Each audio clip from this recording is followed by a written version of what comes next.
Hey guys, I just wanted to say that at the time of recording this, I was fighting a pretty nasty cold, so please mind the voice.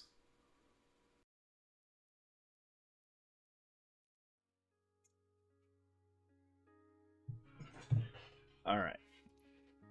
Is Neverwinter worth playing in 2023? I should have wrote a script for this. I'm going to give my opinion on whether I think it's worth playing, and I'm going to kind of try to go through the good, the bad, the ugly.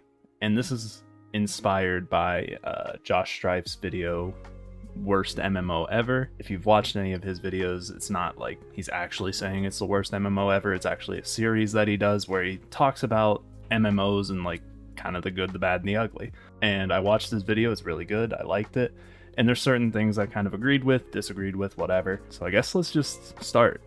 Number one is pay to win. That's what everybody always talks about when referring to MMOs, is whether or not they're pay to win or not. In my experience, the definition of pay to win kind of varies from person to person. My definition of it, and what I'm going to use going forward, is progressing in the game locked behind a literal paywall or not. For me, pay to win is very literal pay to win. You cannot go forward without opening your wallet. And I don't believe Neverwinter falls into that category. It kind of falls into a different category of pay for convenience. So what I mean by that is all the stuff you need to progress in the game can be acquired without paying anything. But you can progress faster if you want to open your wallet and pay. And I think that's an okay, like, kind of way of going about things, because the diehard fans of MMOs, or in this case Dungeons and Dragons, are more than likely going to be okay with spending time, which in all honesty is another currency, right? We're cashing in on a different currency called time and patience. Whether or not it's pay to win is, I guess, it's kind of a vague area, because some people would say that paying for faster progression is pay to win, but I don't believe that it is, because the whole point of an MMO is, at least in my experience and what I feel like an MMO is it's supposed to be kind of a time sink. You're not supposed to get to the end of the game in like one sitting. It's something that's going to take you a very long time to get to. I think I covered everything I wanted to talk about, at least in this camera segment that I'm doing. Okay.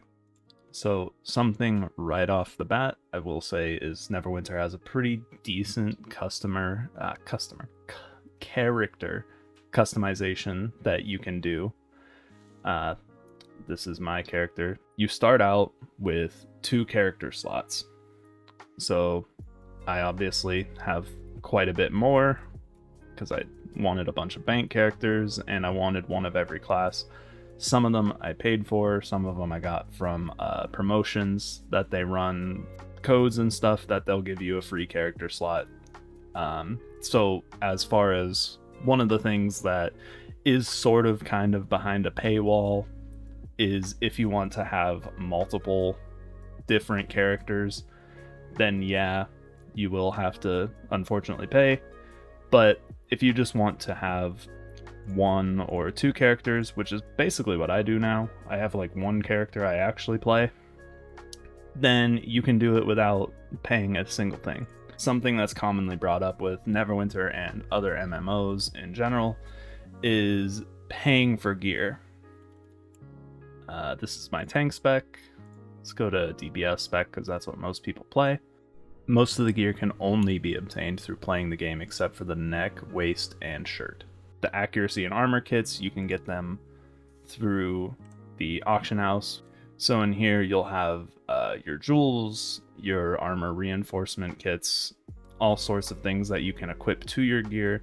All this stuff can either be made through professions, which is kind of hit or miss as to whether or not it's worth doing. for like a variable of, like, it's kind of a multi-variable problem as to whether or not professions is worth doing for you. You can either get it through professions, so you would make it yourself, or you can buy them on the auction house using the in-game currency, which is astral diamonds. As far as enchantments go, this is kind of where I would give a bit more on the pay to win, pay to advance, because they are very hard to level up, but you can get them for free. I believe doing the leveling campaign gives you a number of enchantments and certain things like that. Now, the new companion system, I don't know, I have days where I like it, I have days where I don't.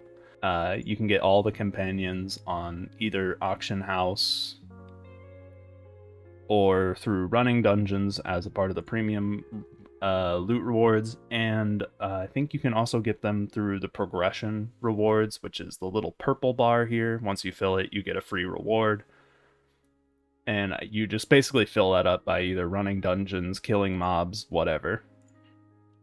Now, leveling up the companions to get them to mythic is also pretty expensive, but you can get the tokens through all the premium rewards, the leveling rewards. I've noticed, at least for me, they drop pretty frequently.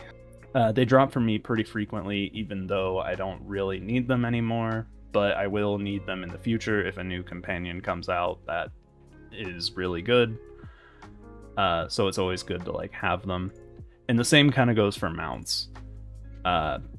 Getting your mythic mounts, mount collars, and insignias. It just takes a very long time, but you can get all the stuff that you need to level everything through playing the game. And there's another thing they implemented not too long ago. Well, actually, I think it was like a couple months ago. That is called Reaper's Challenge, which is basically a more advanced version of the random dungeon queue. So if you're new to Neverwinter, you every day can do a random dungeon queue, random trial, advanced dungeon, and the skirmish queue. This is what gives you rough astral diamonds. And the rough astral diamonds can be refined into astral diamonds. I've already hit my cap. You can refine 100,000 a day. And the reason you can only refine 100,000 a day is it kind of keeps the economy in balance, because if you could just refine an unlimited amount a day, you could see how the price of everything would get very inflated very fast. But back to Reaper's Queue. So when you do Reaper's Queue, you get these things called, I think they're called Reaper's Marks. And you can spend them on tokens, pres wards, trade bars, all sorts of things. And they're supposed to be, I know they're talking about adding more stuff to it. So at the time of like making this video, this is all we kind of have. Reaper's Challenge is pretty difficult to get into. I think it has like a 40 or 50,000 item level requirement. Yeah, 50,000. So yes, you can't get into it very early on, but by the time you're looking to max out a lot of these things, you will probably be around 50k. I think just by finishing the leveling campaigns, you're usually somewhere in the realm of 25 to 30k, somewhere around there. And then, you know, you just keep doing campaigns, getting new gear, and doing dungeons, getting your astral diamonds, and then trying to advance through either getting stuff as drops or getting stuff on the auction house. Another good thing they've done, and this is kind of hasn't always been good, but they've done a pretty good job with it, is the seals gear. Now, some of the seals gear, which you get seals as well through doing campaigns and doing your random queues for the day, you'll get seals.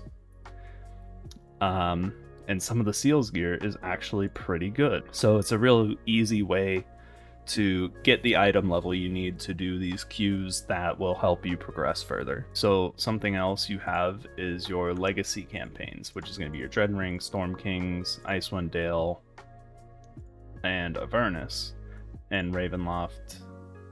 So yeah, all those. These are still time gated.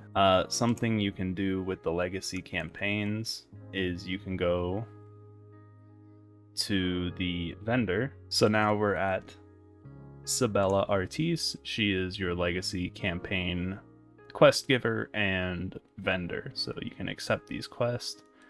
And you see it gives some of the quests for the campaign, like this one's Cloaked Ascendancy, and it also gives you hero medallions. The hero medallions can be exchanged for glyphs, enchanting stones, comp tokens, and then another thing you can do if you go to Valenhas and Avernus, which I think is around 26k item level, and you can do the quest for Ulrich, and a part of the thing that you get from those quests is Chaotic Writings. Now, Chaotic Writings, you can buy Juma's surprise bags, and it has a massive loot table. You can get companions, you can get all sorts of things. So it's a way of getting stuff for free. It is RNG, so like sometimes you'll go through, you'll get something really good, sometimes you won't, and that's kind of just the nature of the beast. So I guess since the title of this video is supposed to be, is Neverwinter worth playing? I'm hoping that I showed enough of the good things, that some of the upsides that the game has, because that's like one of the things people kind of focus on is the game free to play, or is it pay to win? And I'm hoping that I've kind of showed that whilst you can pay to progress faster, that there is ways in the game to acquire everything without spending a single penny. I can't say that I've bought VIP mostly. Like, I've bought a few things here and there, mostly because I liked them or just wanted them. I never bought anything because it was what I needed to be stronger. As far as like VIP goes, it can be pretty worth it if you are kind of committed to the game and you know you're going to be playing for a while. If you're going to buy anything, I would say buy VIP, just because it gives you a lot of good perks, like the ability to use a signpost and fast travel from anywhere, summon a mailbox, summon a banking portal, just things like that. And then you obviously get your daily lockbox key, which lockboxes, not a huge fan of them, but you get the key for free every day just for logging in. So yeah, I think it's kind of okay as long as you don't go into the realm of like gambling with lockboxes, because that's something that would deserve an entire video on its own as to whether or not that's like a good thing or not. Overall, I don't think lockboxes are very good, but if you get a free one every day and you don't go beyond that, then I think it's okay. So, in conclusion, is Neverwinter free to play? Like, free to play? Or is it pay to win? It's free to play. You can get to the end game without spending a single dollar. I haven't done it personally because, like I said, I've bought VIP and stuff, but I know a lot of people who have not spent a single penny on Neverwinter and are in the end game. Is it worth playing? I'm gonna have to say yes. It would kind of seem weird as like a Neverwinter streamer and pseudo content, like YouTube guy, I guess, just as a Neverwinter content creator. It would seem weird for me to say, no, don't play this game. But I truly do believe if you are a fan of kind of Dungeons and Dragons and MMOs in general, like, it is a pretty good one to pick up if you don't want to pay for something like New World or WoW. I know this video's kind of been all over the place. I really probably should have scripted this a little better instead of just like, oh yeah, I know what I want to talk about, and then, you know, I go down a random rabbit hole of all sorts of different things. But in conclusion, yes, I think Neverwinter is worth picking up, at least to give it a try, and then decide if you'd like the game or not.